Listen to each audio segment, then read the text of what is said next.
우리가 하나님의 말씀을 살필 때에 말씀대로 깨달아 하는 것이 너무나 중요합니다.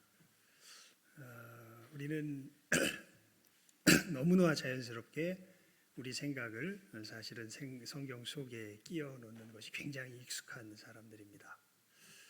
여러분, 예수님 십자가에 죽으실 때 구원받은 강표가 왼편 강도인가요? 오른편 강도인가요? 모릅니다. 한편 강도입니다. 한편 강도. 근데 우린 모르는데 꼭 왼편 강도가 구원받은 것처럼 그렇게 생각을 하는데 아닙니다. 여러분, 예수님께서 동방박사를 만난 때가 목자들이 예수님을 만난 바로 그 직후에 만났을까요? 아닐까요? 언제 그 동방박사들이 예수님을 만났을지 여러분 성경 말씀대로 이렇게 추적해 보면요, 사실 한 2년쯤 지난 후가 됩니다. 바로 만나지 않았습니다. 근데 이제 우리는 우리들의 어떤 그 익숙한 이야기들이 있죠. 이야기 속에서 그냥 성경의 내용들을 우리의 익숙한 이야기에 맞추어서 파악하려고 하는 게 많은데, 그 중에 또 대표적인 우리가 잘 모르지만 사실은 그 이해하는데 오해가 있는 부분이 바로 이 아브라함의 이야기이기도 합니다. 왜냐하면요, 여러분, 하나님께서 아브라함을 처음 부르셨을 때가, 우리 오늘 말씀 한번 읽어볼까요? 4절 말씀 함께 읽어볼까요? 시작 한번 읽습니다. 4절 말씀, 12장 4절 시작. 이에 아브라함이 여호와의 말씀을 쫓아갔고, 아브라함이 하란을 떠날 때에 그 나이 75세였더라. 아멘. 예. 그래서 우리는 이제 이 말씀을 볼 때 늘 보통 이 말씀만 주로 보기 때문에 여호와께서 너는 본토 친척 아비 집을 떠나 내가 내게 지시할 땅으로 가라라고 이렇게 아브라함을 이끌었을 때가 바로 이 하란에서 이끌었다라고 우리가 생각하기 쉬운데, 사실 이것은 조금만 앞에 봐도 상황이 분명하게 나옵니다. 여러분, 이 11장입니다. 12장 말고요. 11장 바로 위로 31절, 32절 바로 위에 있습니다. 31절, 32절이 11장의 마지막 절이니까요. 31절과 32절 함께 31절만 읽어봅니다. 우리 시작하면 함께 읽습니다. 시작. 데라가 그 아들 아브람과 하란의 아들 그 손자 롯과 그 자부 아브람의 아내 사레를 데리고 갈대아 우르에서 떠나 가나안 땅으로 가고자 하더니 하란에 이르러 거기 거하였으며. 예, 아멘. 예. 여러분, 원래 그 본토라 그러면 어딜까요? 데라가 원래 살았던 곳이 어디입니까? 갈대아 우르 지방입니다. 이게 지도상으로 보면요, 여기가 가나안, 이 티그리스 유프라테스 강이 이렇게 흐릅니다. 이렇게 해가지고 이렇게 흘러가지고 이 끝에쯤에 이 갈대아 우르가 여기 있어요. 하란은 어디 있냐면요, 이 중간 여기에 있습니다. 그러니까 원래 아브라함이 살던 곳이 어디예요? 이 우르 땅입니다. 갈대아 우르 땅. 그리고 여기가 이제, 근데 여기 11장 말씀에 보게 되면은 데라가 누굽니까? 아브라함 아버지. 아브라함 아버지 데라가 그 아들 아브라함과 하란의 아들 손자 롯과, 그러니까 아브라함과 하란 아마 둘이 형제겠죠. 예. 그 자부 아브라함의 아내 사레를 데리고 갈 때 갈대아 우르에서 떠나 어디로 가고자 했다고요? 가나안 땅으로 가고자 했다고 이미. 예. 근데 가다가 어떻게 돼요? 예. 하란에서 멈춰요. 그리고 그렇게 멈춰서 있을 때, 그때 이제 이 하나님께서 아브라함을 부르셔서 내가 네게 지시할 땅으로 가라 이렇게 말씀하시는 장면이 나오는데요. 여러분, 그러니까 이제 이런 부분들 좀 우리가 살펴볼 필요가 있죠. 이 데라와 아브라함 이 족보를 이제 성경이 우리가 소개해 준 것을 쭉 보게 되면요, 우리 이제 아담과 하와 때부터 가야죠. 아담과 하와가 가인과 아벨을 낳고 가인이 아벨을 죽이고, 이제 아담의 형상을 따라서 하나님께서 누구를 주십니까? 셋을 주시죠. 예, 셋을 주셔서 이 하나님의 이름을 부르는 셋의 자손들과 이제는 가인도 하나님께서 은혜를 주세요. 그 얼굴에 표를 주시면서 이 표를 의지해서 살아가도록 하나님께서 가인의 길을 인도하시는데 가인은 그 표를 의지해서 살아가지 않습니다. 언제 그렇게 되냐면 자기 자식 에녹을 낳으면서 그 삶을 버려요. 가인은 에녹성을 짓습니다. 성을 지어서 이제는 뭐를 의지해서 살아가는 게 아니라 표를 의지해서 살아가는 것이 아니라 자기가 쌓은 뭐를 의지해서 성을 의지해서 살아갑니다. 그리고 이제 그 성에서 이 가인의 정신이 점점 충만해지면서 이 가인의 정신이 온 세상을 뒤덮지요. 그 가인의 정신의 가장 그 이 첨예한 길을 가장 최첨단의 길을 걷는 사람이 라멕이라고 하는 사람이에요. 이 사람은 아내를 최초로 둘 갖는 사람이 됩니다. 그리고 이 라멕의 아들들이요 천재들이에요. 두발가인은 날카로운 이 기구 만드는데 천재고요. 야발인가 유발 늘 헷갈려요. 유발인가 둘 중에 야발 유발 둘 중에 하나인데 야발인가 하는 친구는 농사짓는데 천재입니다. 그리고 다른 하나는 음악하는데 또 이 천재예요. 그러니까 이 사람들이 이 주변의 위험으로부터 철병기를 만들어서 스스로를 지켜내고 그리고 이 농사를 목축업을 하면서 이게 경제적인 어떤 자급자족을 이뤄내고 그리고 거기에 더해서 뭐까지 만들어내요. 음악까지 만들어내서 자기들의 힘으로 이 자기들의 삶을 구축해내는 이 에녹성을 갖다가 이제 완성을 해내죠. 그러면서 라멕이 아주 유명한 노래를 하죠. 아다와 실라여, 라멕의 두 아내들입니다. 내 말을 들어라 하면서 내가 내 창상을 인하여서 소년을 죽였다. 그러니까 뭔 일인지 몰라도 누군가 라멕에게 시비를 걸러 왔나 봐요. 해가지고 죽이려고 그랬나 봐요. 그랬더니 오히려 자기가 그 사람을 때려 죽입니다. 죽이면서 라멕이 그런 얘기를 해요. 가인을 위하여는 벌이 700일진데 라멕을 위하여는 벌이 77배이리라. 그러니까 이런 얘기죠. 야, 가인을 건드리는 사람에게 하나님이 벌을 7배 준다면 그래서 하나님께서 그 의지해서 살라 그랬는데 나 라멕을 건드리는 사람은 내가 벌을 몇 배 줘? 77배 줘. 예. 그러니까 이렇게 완전히 하나님으로부터 독립을 선언해서 하나님 없이 자기들의 모든 삶을 살아가는 그 시스템을 구축해 놓은 게 바로 가인이 만든 에녹성에서의 결말이 되죠. 그러면서 성경에 보면 셋의 자손들이 나오면서 그때서부터 여호와의 이름을 불렀더라 이렇게 됩니다. 그러니까 인류가 그 점에 있으면 두 종류의 사람으로 탁 나눠져요. 하나는 누구 힘을 의지해서 살아가는 사람, 자기 힘을 의지해서 살아가는 사람. 다른 하나는 셋의 자손들이죠. 여호와의 이름을 부르며 살아가는 사람. 그런데 여러분 이렇게 살아가면서 이제 노아의 시대로 흘러가게 되죠. 그러면서 셋의 자손들로 하나님께서 계보를 쭉 이야기하시는 가운데 결국 노아의 때에 가게 되면은 신기하죠, 여러분. 둘 다 애 낳고 막 살았을 텐데 자손들이 많아졌을 텐데 노아의 때 우리가 잘 아는 바와 같이 노아의 홍수 때 구원받는 사람은 몇 명밖에 없습니까? 8명밖에 없습니다. 노아와 그 자손들밖에 없죠. 그러니까 전부가 다 사실은 누구의 정신 속에서 멸망을 당하는 거예요. 가인의 그 정신 속에서 전부가 다 멸망을 당합니다. 그러니까 아담의 타락 이후 사람들이 하나님을 의지해서 살아가는 사람들이 것이 아니라 사람들은 누구의 힘을 의지해서 살아가는 자기 힘을 의지해서 살아가는 그렇게 해서 세상을 엉망으로 만들어버리죠. 예. 거기 보면 하나님의 아들들이 사람의 딸들을 좋아해서 마음에 원하는 대로 결혼하였다 이런 말이 나와요. 그래서 하나님의 아들들을 뭐로 이렇게 해석하느냐 이것이 굉장히 이제 신학적인 어떤 중요한 해석 중에 하나인데 많은 분들은 그것을 천사들로 생각을 합니다. 뭔 얘기냐면 그래서 이제 안악자손이라든지 그 비정상 초인 같은 사람들이 나오죠.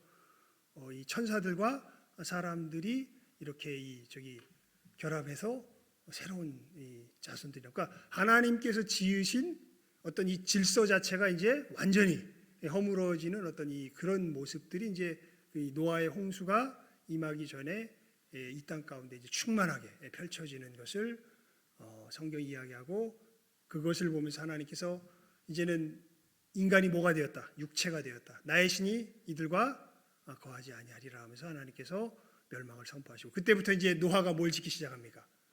방주를 짓기 시작하죠. 120년 동안 방주를 짓는 가운데 하나님께서 심판을 경고하시지만 사람들은 아무도 듣지 않죠. 노아와 그 자부들만 듣고서 하나님의 심판 속에서 다 멸망당하고 이 8사람만 남아서 이제 다시 새롭게 인류가 시작되는 것을 우리가 성경을 통해서 보게 됩니다. 그럼 이제 여러분, 우리 되게 희망적이잖아요.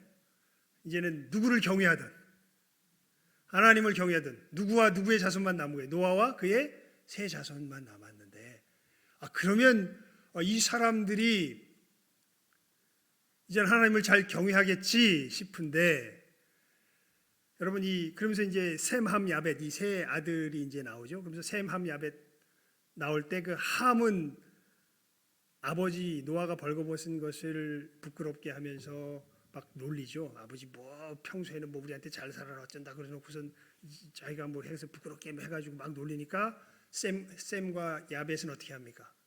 고개를 뒤로 돌리고 가서 아버지의 부끄러운 걸 가리고 아버지를 이렇게 옷으로 그걸 하죠. 그러니까 노아가 깨어서 이제 예언을 하죠. 근데 놀랍게도 가나안을 저주하기 시작합니다. 이 저기 함이 그랬는데, 그리고 셈에게 축복의 예언을 하는 것을 우리가 말씀을 통해서 알 수 있고, 그 셈의 자손들로 이제 쭉 이 계보가 이렇게 진행되는 것을 우리가 창세기 이제 11장 전까지 이렇게 쭉 읽어보면 우리가 말씀을 통해서 확인할 수 있습니다. 무슨 계보가 진행되냐면 하나님께서 말씀하신 여인의 그 자손의 계보가 진행되겠죠.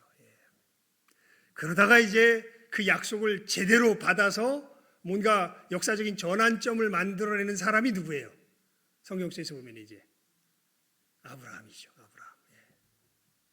근데 여러분, 이 아브라함이 사실 데라랑 갈대아 우르에서 뭐 하고 있었을까요? 뭐 하며 살았을까요? 여호수아 24장을 한번 펴보시기 바랍니다. 여호수아 24장입니다. 여호수아 24장. 여호수아 24장.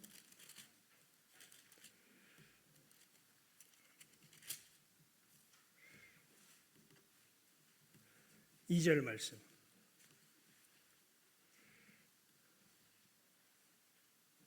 함께 읽습니다. 여호수아 24장 2절입니다. 뭐 하며 살았는지 갈대아 우르에서 여기 나옵니다. 우리 시작하면 읽습니다. 여호수아 24장 2절 말씀. 시작. 여호수아가 모든 백성에게 이르되 이스라엘 하나님 여호와의 말씀에 옛적에 너희 조상들 곧 아브라함의 아비 나홀의 아비가 데라가 강 저편에 거하여 다른 신들을 섬겼으나. 데라가 한 일이 뭡니까? 이 표현에 의하면 더 정확하게 제가 조사는 안 해봤지만 어떻게 보면 다른 신들을 섬기는 제사장쯤 됐는지 모르겠어요. 그러니까 하나님을 섬기지 않고 다른 신을, 우상을 섬기는 사람이 누구였습니까? 이게 데라였습니다. 이 데라는 아까 이야기한 셈의 이 족보를 이은 사람이죠. 이 셈이 누굽니까? 노아의 축복을 받은 아들입니다. 노아가 누굽니까? 모든 세상이 멸망받은 그때의 믿음으로 방주를 만들었던 사람입니다. 여러분, 참 이렇게 그래서 약속을 받은 이 가문 아브라함의 아버지 데라가 하는 일이 뭐였다고요? 우상을 섬기는 일이었다고. 그러니까 이것을 보면서 되게 일단은 좀 암울해지지요. 와, 여러분, 그러니까 우리가 뭐 믿음의 가문 자랑해봐야 이게 아무 소용이 없어요. 사실은 우리 요한복음 1장을 한번 펴볼까요? 요한복음 1장. 빨리 이럴 때는 말씀을 빨리 보는 게 좋습니다. 요한복음 1장 요한복음 1장 12절에서 13절까지 우리 함께 읽습니다. 12절에서 13절까지 말씀 우리 시작 한번 읽읍시다. 12절에서 13절까지 말씀입니다. 시작. 영접하는 자 곧 그 이름을 믿는 자들에게는 하나님의 자녀가 되는 권세를 주셨으니 이는 혈통으로나 육정으로나 사람의 뜻으로 나지 아니하고 오직 하나님께로서 난 자들이니라. 아멘. 어떤 사람이 그 이름을 믿게 된다는 거예요? 어떤 사람이 예수님을 영접하게 된다는 거예요? 이거는 혈통으로나 육정으로나 사람의 뜻으로 나지 아니하고 오직 누구의 뜻으로? 하나님께로서 난 자들이니라. 사도 요한이 분명하게 이야기하죠. 여러분, 이 성경을 볼 때요, 우리는 이 암울하게 우리들을 제대로 그려지는 이 부분들을 진실하게 받아들일 줄 알아야, 거기에 정말 정직하게 대면할 줄 알아야 은혜를 받습니다. 아까도 말씀드렸죠. 우리는 왜곡이 엄청 심해요. 그냥 조금만 어디 하면 늘 지가 원하는 대로 다 바꿔버려요. 근데 그 점에서 하나님께서, 그래서 여러분 이 성경 말씀 보면 그런 경고가 있죠. 이 말씀의 1.1의 길에도 바꾸는 자는 저주가 있을 것이라고요. 함부로 말씀에 대해서 그거 하지 말라고. 우리가 이런 것이 굉장히 심합니다. 이런 부분들이 우리들 속에 나타나 있죠.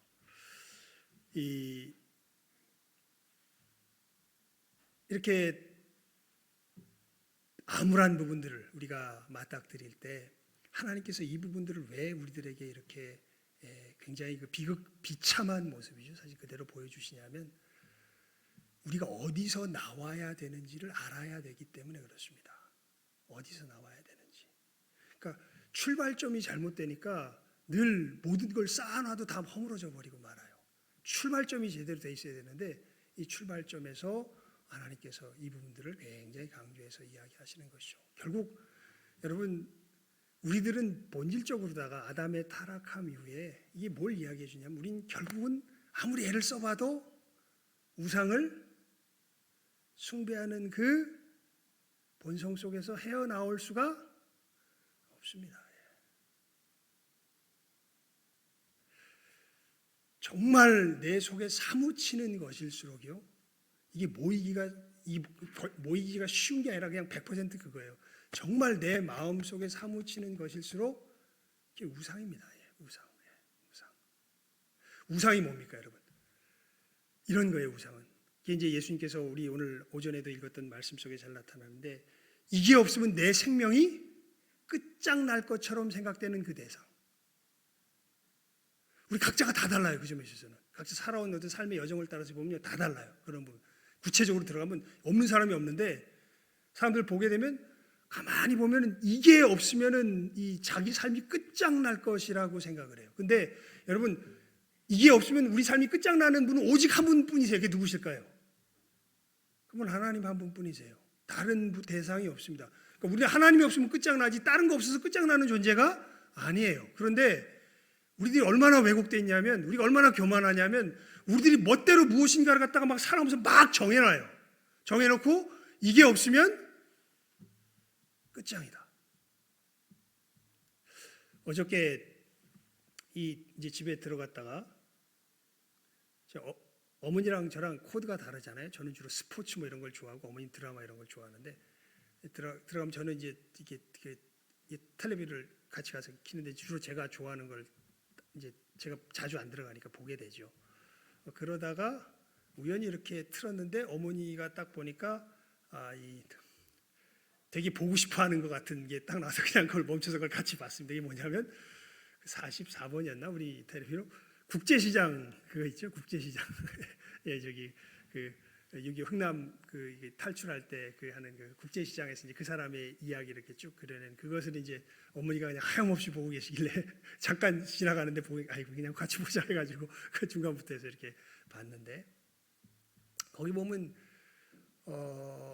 그 주인공 그러니까 아버지를 이제 잃어버리고 이제 소년 가장이 돼가지고 사실은 그 가족을 책임지는 그 주인공이 이제 맨 마지막에 이제 그 우여곡절의 모든 삶을 정말 최선을 다해서 자기 다리 그냥 전쟁터에서 잃어가면서 막 해가지고 최선을 다해서 가족을 지키면서 이 지켜내가지고 이제 모든 가족들 다 만나고 이제 돌아가신 아버지는 못 만났지만 뭐 입양 갔던 자기 여동생까지도 만나고 다 이렇게 돼가지고 이제 모든 가족을 다 추스리고 나서 이제 마지막 장면에 보게 되면 이제 아버지한테 제사 드리는 장면이 딱 나와요. 예.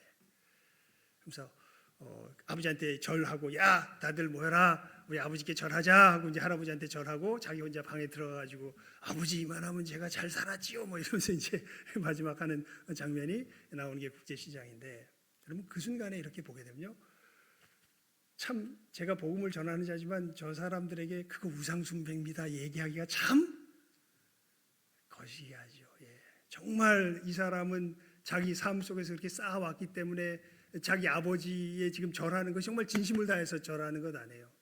그것으로 자기 모든 삶을 지탱해 왔는데 사실은 그 영화를 쭉 보게 되면 그 아버지에 대한 그리움과 아버지께 드린 약속 때문에 내가 이 삶을 내 가족들을 지키기 위해서 애를 써왔는데 우리가 말씀에서 비춰보면 그 사람한테 뭐라고 얘기해줘요? 그거 뭡니다 라고 얘기해줘야 돼요.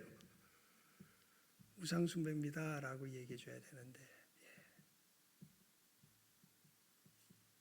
그렇게 여러분 우리들 속에는 뭐라 그럴까요? 정말 좋은 의도든 어떻게든 하나님 말 이제 더 깊이 들어가면 우리가 알게 되는 거죠. 근데 일단은 우리 정서 속에서 보게 되면은 정말 이것 없이는 내가 살 수 없어라고 하는 굉장히 강력하게 하나님 외에 다른 대상들이 우리의 마음을 뭐하고 있어요?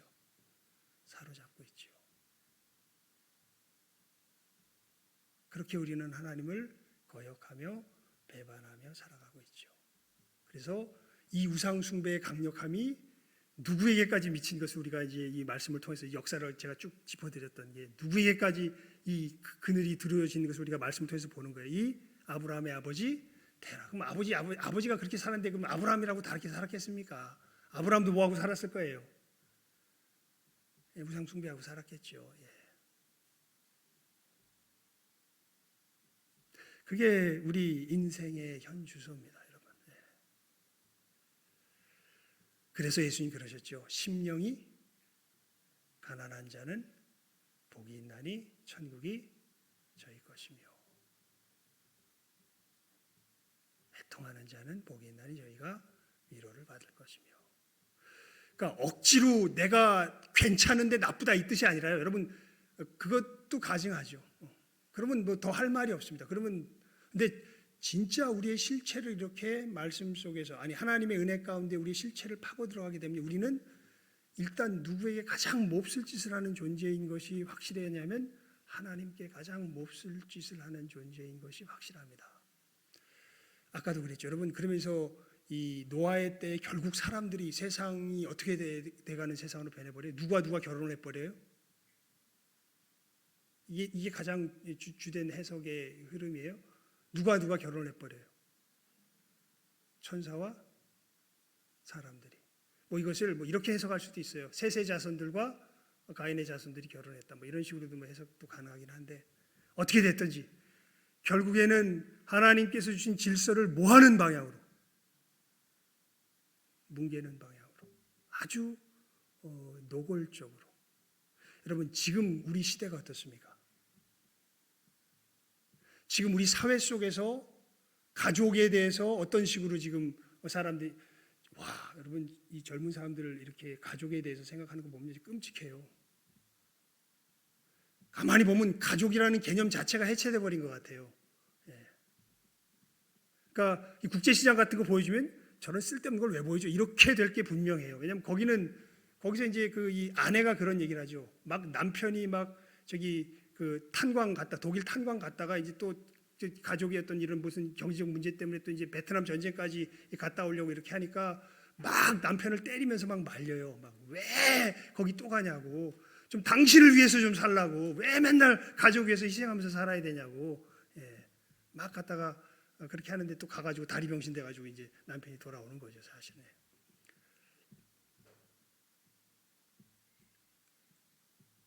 그러면서 무슨 뭐 동성 간의 결혼, 심지어는 여러분 그때 제가 이렇게 본 그 어떤 그 대담 프로에서는요, 상당히 존경을 받는 물리학자 같은 경우에는 다른 종하고도 만약에 내 자식이 뭐 좋아해서 뭐 결혼한다면 그것도 말릴 수 없지 않겠습니까? 이딴 소리를 해요. 예. 사람도 아니라. 예. 제가 그걸 보면서 이 하나님께 주신 질서와 이런 것들이 사람이 가진 어떤 이런 생각 속에서 완전히 무너져 내리는 게, 그게 이제 언제가 그런 때입니까? 우리가 말씀에서 보게 되면 아까 얘기했던 누가 결혼을 했다고요? 천사와 사람들이 결혼한다고요. 그러니까 이게 하나님께서 주신 질서와 이것이 우리들의 생각 속에서 완전히 허물어져 버렸고, 무시하죠. 허물어진 건 아니겠죠. 왜냐하면 없을 수가 없습니다. 하나님께서 우리 양심에 새겨놨기 때문에 없을 수가 없어요. 그런데 이걸 완전히 무시하면, 자기 생각 속에서 완전히 무시하면서 자기들의 삶의 질서를 나름대로 가인의 정신에 따라 이루어가겠다는, 이 세상이 점점 더 팽배해져 가고 거기에 찌들어가지고 살아가는 사람들 중에 하나가 하나님께서 약속하신 셈의 자손 중에 우리가 알게 된 이 믿음의 영웅 아브라함의 아버지도 그 삶을 똑같이 살아가고, 그렇다는 것은 76살까지 누구도 그 삶을 살았을 거예요. 사실은 아브라함도 그 삶을 살았겠죠. 근데 그 아브라함을 하나님께서 이제 우리 12장 1절에 보면 하나님께서 아브라함에게 오시죠. 여호와께서 아브라함에게 이르시되 너는 너의 본토 친척 아비 집을 떠나 내가 네게 지시할 땅으로 가라.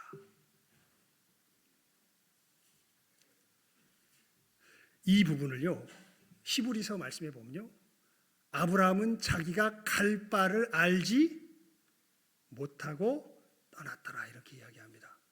일단 뭐 이 전체 이야기 속에서 가나안 땅 데라가 가려고 했던 거기로 갔네 이렇게 됐는데, 히브리서가 이 부분을 굉장히 자세하게 우리가 설명했는데, 근데 아브라함이 그때 하나님께 말씀 받을 때는 그냥 자기가 가나안 땅으로 가는지 안 가는지는 몰랐던 것 같아요. 가 보니까 가나안 땅이었던 거지. 근데 하나님께서 뭐라 그러시냐면, 그렇게 살아가던 아브라함에게 나타나셔가지고 말씀을 하시는 거예요. 뭘 말씀하시냐면, 너는 너의 본토 친척 아비 집을 떠나 내가 내게 지시할 땅으로 가라. 가면 어떻게 하시겠다고요? 갑자기 하나님이 뜬금없이 나타나셔가지고 아브라함 입장에서 보면요, 이 명령을 주시는 거예요. 너는 너의 본토 친척 아비 집을 떠나 내가 네게 지시할 땅으로 가라. 아브라함 잘 살았던 것 같아요. 그리고 치안 문제도 이야기하면 지금 그거 하겠지만, 이 당시 여러분 우리나라는 정말 치안이 좋은 나라예요. 제가 미국에서 이 공부할 때 저기 시카고 몇 번 가봤거든요. 시카고 조금 약간 후미진 데 가잖아요. 그러면 가게마다 다 뭐가 있냐면 쇠창살이 이렇게 있어요. 왜 있냐면 그 막 이 총 들이밀고 막 이렇게 막 강도짓 하는 게 막 흔한가 봐. 쇠창살이 있어요. 쇠창살사에서 이렇게 막 주고받고 이렇게. 그러니까 우리나라처럼 이렇게 치안이 좋은 때가 없습니다. 미국, 근데 하물며 미국도 그런데 이 당시는 치안 상태가 엉망이었을 거거든요. 그러니까 재산 이끌고 하나님께서 뭐라 그러시냐면, 지금 잘 먹고 잘 살고 있는데 아브라함이 하란에서 데라하고 이렇게 해가지고 정착해가지고 잘 먹고 잘 살고 있는데, 하나님께서 갑자기 나타나셔가지고 뭐라 그러시냐면, 너는 이 본토 친척 아비 집을 떠나 내가 네게 지시할 땅으로 뭐 해라? 가라. 몇 살에? 76살에. 하나님께서 나타나서 그렇게 말씀을 하세요. 그러면서 약속을 주세요. 뭘 약속을 주시냐면, 우리 2절과 3절 함께 읽어볼까요? 시작하면 읽습니다. 시작. 내가 너로 큰 민족을 이루고 내게 복을 주어 내 이름을 창대케 하리니 너는 복의 근원이 될지라. 너를 축복하는 자에게는 내가 복을 내리고 너를 저주하는 자에게는 내가 저주하리니 땅의 모든 족속이 너를 인하여 복을 얻을 것이니라 하신지라. 아멘. 참 희한한 약속을 주세요. 너는 내가 지시할 땅으로 가라. 어디든지도 모르겠으니 가래. 그래서 가면 어떻게 되는데요? 약속을 주세요. 너는 복의 근원이 될 거다. 사실은 이 장면 속에는요, 우리가 걸어갈 신앙의 가장 본질적인 단면이 그대로 담겨져 있습니다.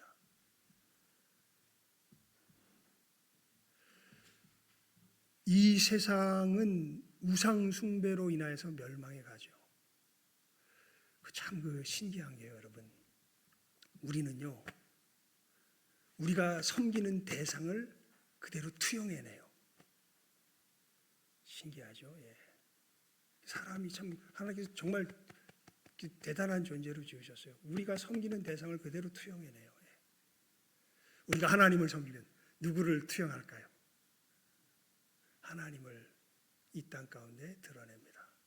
우리가 돈을 섬기면 우리들 삶을 통해서 뭐가 투영될까요? 이 돈이라는 것이 투영되겠죠. 예.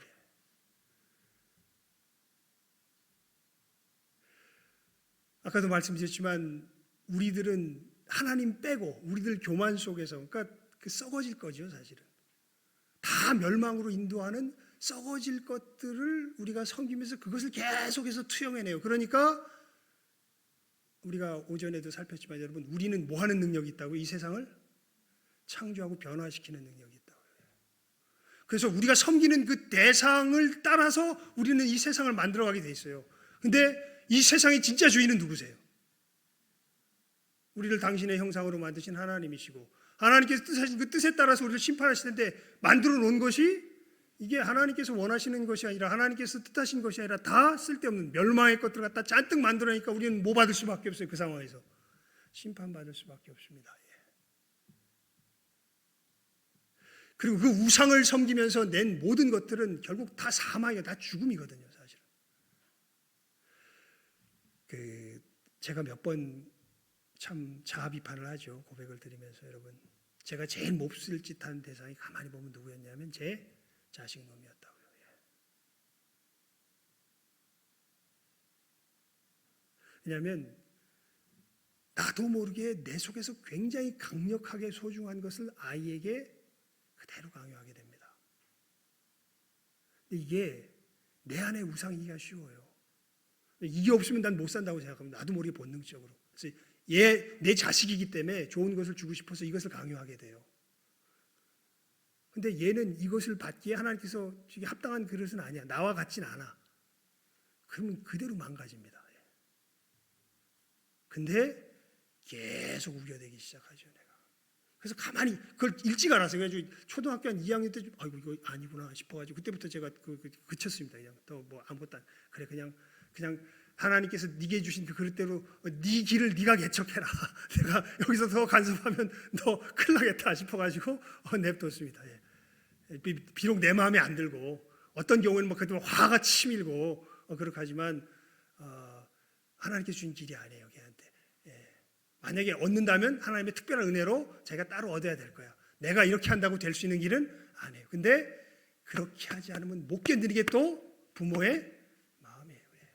그래서 가만히 보면 제일 몹쓸 짓 한 사람이요, 사실은 제일 기대하고 사랑하는 사람들에게 제일 몹쓸 짓 하게 돼요. 왜냐하면 우리들이 뭐 누구를 섬기기 때문에, 우리들 속에서 자기도 모르게 우상을 섬기기 때문에. 우상 섬기면 거긴 반드시 파괴와 파멸과 죽음이 임하게 됩니다.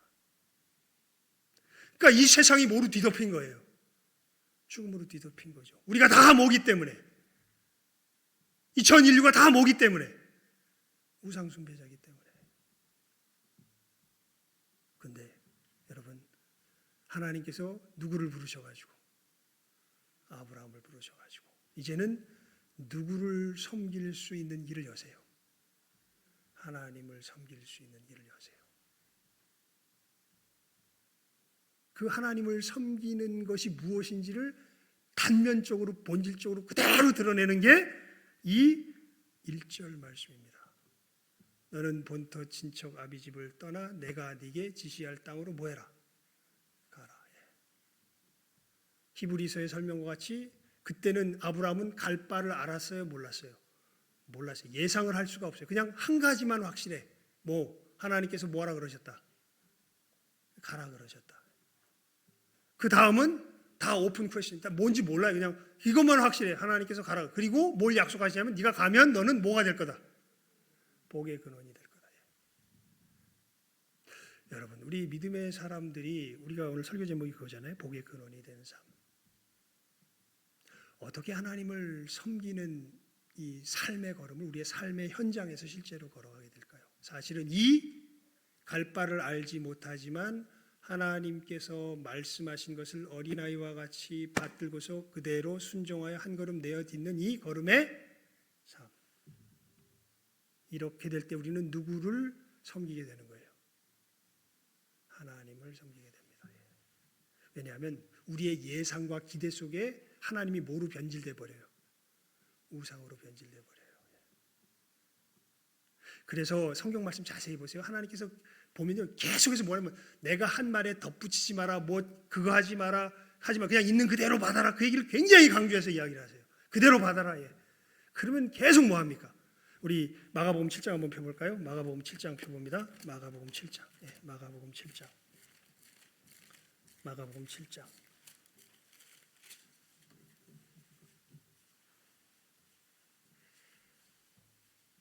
6절에서 8절까지입니다. 9절까지 봅시다. 6절에서 9절까지. 예, 함께 읽습니다. 6절에서 9절까지 시작하면 읽습니다. 시작. 가라사대 이사야가 너희 외식하는 자에 대하여 잘 예언하였도다. 기록하였을 때 이 백성이 입술로는 나를 존경하되 마음은 내게서 멀도다. 사람의 계명으로 교훈을 삼아 가르치니 나를 헛되이 경배하는도다 하였느니라. 너희가 하나님의 계명은 버리고 사람의 유전을 지키느니라. 또 가라사대 너희가 너희 유전을 지키려고 하나님의 계명을 잘 저버리는도다. 이게 정말 내 마음속에서 벌어지는 일임을 인정하고 여기서 정말 돌이키기를 간절히 소원하는 이런 사람들이 심령이 가난한 자들이요, 이런 사람들이 애통하는 사람들이죠. 그리고 여러분, 하나님의 말씀이 우리들에게 주어졌을 때, 그래서 예수님 그러셨잖아요. 천국은 똑똑한 사람이 들어가는 것이 아니라 누가 들어간다고요? 어린아이 같은 사람이 들어간다고요. 어린아이 같이 하나님의 말씀을 받들 줄 아는 사람. 그래서 예수님 그러잖아요. 이것을 똑똑한 사람들에게는 뭐 하시고 감추시고 어린아이들에게 나타내신 것은 뭐 하나이다?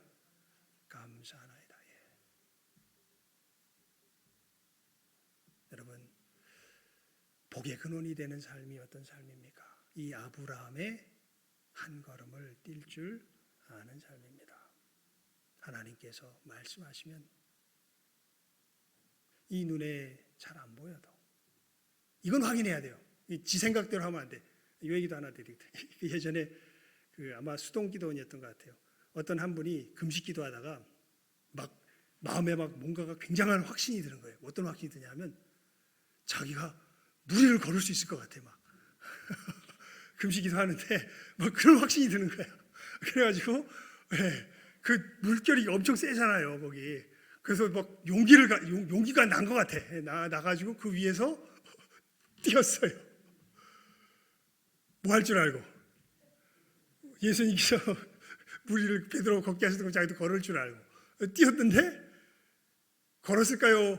못 걸었을까요? 못 걸었어요. 물에 빠져 죽을 뻔했어. 그래가지고 이 사람이 금식하다 말고 한 열흘쯤 금식했던 것 같은데 금식하다 말고 실망이 돼가지고 내가 이렇게 열심히 금식하고 하나님께 뭔가 응답도 받고 내가 정말 그래서 이 충만한 어떤 확신 속에서 이걸 했는데 왜 이럴까 막 해가지고 이제 금식 끝내버리고 그냥 되지도 않는 거 하지도 않는다 끝내버리고 내려갈까 하다 또 이게 뭔가 풀리지 않는 의문 속에서 내려가기는 또 껄쩍지근하고 해서 그냥 그 교회에 이렇게 그 기도원에 남아있다가 식사 시간에 우연히 이제 어떤 한 목사님을 만난 것 같아요. 그래서 목사님하고 이제 이 얘기 저 얘기하다가 이제 목사님이 뭔가 되게 이렇게 마음을 열게 하셨나 봐요. 그래서 자기 고민을 이야기를 합니다. 아, 목사님, 근데 사실 제가 이렇게 금식을 했는데 그래서 이런 충만한 확신이 들어서 제가 물 위로 뛰었는데 그만 빠지고 말았습니다. 이거 도대체 뭘까요? 이렇게 이야기를 해요. 그러니까 목사님이 아주 단순하게 한마디 물으시더래요. 그 예수님께서 걸어오라 그러시던가요? 아니요. 그냥 누구 확신해? 자기 확신해. 자기 확신. 그럴 수 있어요. 근데 이건 분별이 돼요, 우리들. 하나님의 사람들은요, 하나님께서 말씀하셨다는 게 뭐가 된다고요? 분별이 돼요, 분별. 이건 내 의지랑 상관없이 내 외부에서, 그러니까 제가 밖에서 막 뛰어놀 때 엄마가 야, 한서가 밥 먹어라. 그 엄마 목소리인 줄 알아요, 몰라요? 알죠. 그것처럼 하나님께서 이게 말씀하신 것은 물론 그것이 이 어떤 뭐랄까 말씀을 통해서 오든지 찬송하다 오든지 기도하다 오든지 외부적으로 하나님께 말씀을 들려주세요. 그래, 이 성경의 이 분명한 진리 가운데 이것이 지금 내가 너를 향한 하나님의 뜻이다, 이렇게 말씀이 딱 들려오면 알아요. 우리가 이거 누구 말씀이다, 하나님 말씀이다. 그러면 어떻게 하면 돼요? 그때 누구처럼 걸어가면 돼? 아브라함처럼 걸어가면 되는 거예요. 오늘 찬송 바꿔야 될 것 같아요. 377장 말고 우리 344장 불러야 될 것 같아요. 여러분, 그때 이 믿음의 걸음을 걸어가십시오. 그때 우리는 우리들 삶 속에서 우상이 제거되고 하나님의 영광이 나타나는 삶의 길을 걸어가게 됩니다. 그리고 그때 우리는 그 삶의 걸음을 걸어가며 오늘 하나님께서 약속하신 것이 뭐의 근원이 돼요? 복의 근원이 돼요. 왜냐하면 우상 숭배 때문에 세상이 멸망하는데 하나님이 다스리기 시작하면 이 세상이 어떻게 되겠어요? 살아나기 시작하죠. 그 얘기예요. 복의 근원이 되는 건 다른 것 아니에요. 우리가 하나님을 투영하기 때문에, 그때부터는 하나님을 나타내기 때문에 복의 근원이 되는 것이죠. 이 분명한 아주 단순한 원리예요. 사실은 말씀 속에서 어린아이처럼 그냥 하나님께서 말씀하시면 내가 순종하겠습니다. 눈앞에 보이는 것 없어도 말씀하셨기에. 죄송합니다. 마지막으로 하나만 우리 말씀 보고 말씀을 맺읍시다. 로마서 4장을 펴보십시오. 로마서 4장입니다. 로마서 4장. 예. 로마서 4장 18절에서 23절까지입니다. 함께 읽습니다. 로마서 4장 18절에서 23절까지 말씀입니다. 함께 읽습니다. 시작. 아브라함이 바랄 수 없는 중에 바라고 믿었으니 이는 내 후손이 이 같으리라 하신 말씀대로 많은 민족의 조상이 되게 하려 하심을 인함이라. 그가 백세나 되어 자기 몸에 죽은 것 같음과 사라의 태에 죽은 것 같음을 알고도 믿음이 약하여지지 아니하고 믿음이 없어 하나님의 약속을 의심치 않고 믿음에 견고하여져서 하나님께 영광을 돌리며 약속하신 그것을 또한 능히 이루실 줄을 확신하였으니 그러므로 이것을 저에게 의로 여기셨느니라. 저에게 의로 여기셨다 기록된 것은 아브라함만 위한 것이 아니요 의로 여기심을 받을 우리도 위함이니 곧 예수 우리 주를 죽은 자 가운데서 살리신 이를 믿는 자니라. 아멘. 자, 여러분 여기 보십시오. 아브라함의 믿음을 어떻게 사도 바울이 우리에게 설명해 주고 있습니까? 아브라함은 바랄 수 없는 중에 어떻게 했다? 바라고 믿었다. 왜? 그 이유를 알려주죠. 내 머릿속으로는 이게 뭔가 납득이 안 돼요. 이해가 안 돼요. 근데 누가 약속하신 건 부인할 수가 없어요. 하나님이 약속하셨다는 건 부인할 수가 없어요. 그래서 어떻게 한 거예요? 믿은 거예요. 그래서 그 말씀 붙들고 한 걸음을 뗀 거예요. 이 아브라함의 믿음의 첫 걸음이 오늘 12장 1절에서 4절 가운데 나온 그 모습이요. 이 걸음이야말로 우리 모든 믿음의 사람들이 우리 삶 가운데서 걸어가야 할 믿음의 걸음의 본질적인 모습이 되는 것이죠. 여러분이 분명한 믿음의 걸음 오늘 말씀 가운데 잘 새기시고 하나님 앞에서 이 복된 걸음을 잘 걸어가실 수 있는 이 시간 함께하는 모든 귀한 영혼들 될 수 있기를 주님의 이름으로 축원을 드립니다. 기도하겠습니다. 하나님 아버지 감사합니다. 저희들 정말 아담의 타락 이후에 너무도 깊은 우상 숭배에 우리의 교만을 근거로 하여 우상 숭배의 삶을 살 수밖에 없는 죄악에 빠져 멸망을 향해 달려갈 수밖에 없는 비참한 존재인 것을 성경이 늘 하나님께서 안타까운 음성으로 우리들에게 지적하여 주시며 가르쳐 주시는 것을 오늘도 듣습니다. 고맙습니다.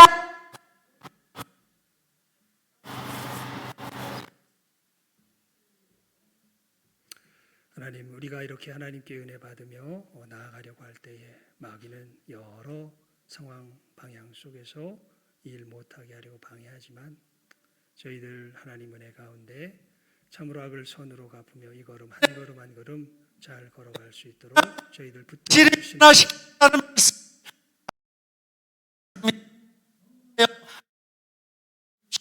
건강생되십시오. 좋은 하루 되십시오. 가지고 여러분의 생에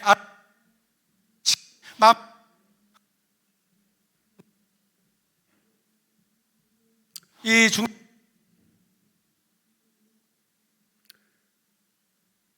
하나님 우리들 이 가운데서 하나님께서 걸어가도록 하시는 이 귀한 믿음의 걸음, 오늘 말씀을 통하여서 우리 마음속에 잘 새기게 하여 주시고, 하나님 참으로 하나님께서 말씀하실 때 그 하나님의 약속을 분명하게 확인하며 이것이 하나님께로 분명한 약속임을 우리들 깨달아 할 때 오늘 아브라함이 보여준 것과 같이 어린아이와 같은 마음으로 신뢰하며 바랄 수 없는 중에라도 바라고 믿으며 하나님이 약속하셨기에 그 걸음을 힘차게, 내 눈에 보이는 것이 없다 할지라도 그 하나님의 약속임을 신뢰함으로 힘차게 걸어갈 줄 아는 우리 귀한 심령들 다 되게 하여 주시고, 이 믿음의 걸음 가운데 정말 하나님께서 이 아브라함에게 약속하신 복의 근원으로서의 복된 삶의 걸음, 우리들의 삶의 현장에서 한 걸음 한 걸음 걸어갈 줄 아는 이 시간 함께한 우리 모든 귀한 영혼들 다 되게 하여 주시기를 간절히 바라옵고 소원하옵고 축복하오며 모든 것 예수님의 이름으로 기도드리옵나이다. 아멘.